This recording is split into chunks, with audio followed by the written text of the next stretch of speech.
Monsieur le Président, messieurs, dames les jurés, en tant que défenseur de l'intérêt public, je suis d'accord avec l'accusé. Il faut sortir des énergies fossiles. Mais Monsieur Hydrogène prétend remplacer les coupables du changement climatique. Alors oui, l'hydrogène brûle comme un gaz et ne dégage que de la vapeur d'eau, c'est sa grande fierté. Cependant, quand je l'imagine comprimé dans un réservoir, et je m'interroge, dans son casier judiciaire, des fuites, des explosions, et vous avez vu la place qu'il prend? J'appelle un expert doctorant en stockage solide. Monsieur le procureur, bonjour tout le monde, je fais un réservoir alternatif. Certains métaux absorbent l'hydrogène. Il devient solide, se stabilise et prend beaucoup moins de place. Mais comme le métal met des heures à se remplir, je dois l'améliorer. Imaginez une pièce de 10 centimes pleine de pépites un peu curieuses. Dans une presse, je l'écrase sous le poids de 6 éléphants et tourne 2 fois le côté pile par rapport au côté face.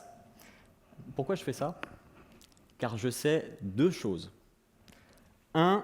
La déformation bordélise la structure des atomes. L'hydrogène s'y faufile plus vite. Et 2. Les pépites sont des catalyseurs. Ça veut dire qu'elles n'absorbent pas d'hydrogène, mais qu'elles lui proposent une étape chimique intermédiaire. L'hydrogène s'absorbe en 2 petits seaux d'énergie plutôt qu'un grand, et ça va encore plus vite. Et là, procureur, accrochez-vous, ensemble ces 2 vérités deviennent fausses. Les pièces qui contiennent des pépites, si je les déforme, absorbent moins d'hydrogène. Ça m'a mis sur la piste d'une 3e vérité qui explique tout. Les fissures dans le métal sont de bonnes portes d'entrée pour l'hydrogène. Et donc les pépites mal mélangées, avant déformation, font des chemins de pépites que les fissures suivent comme les petits trous dans le papier toilette. Et donc, si je déforme la pièce, je disperse les pépites et j'efface mes chemins de saturation. Et bien c'est ça la science. Les vérités sont mélangées. Comprendre, c'est les démêler. Merci Adrien. Messieurs, dames les jurés, d'accord pour le stockage. Mais revenons à l'essentiel.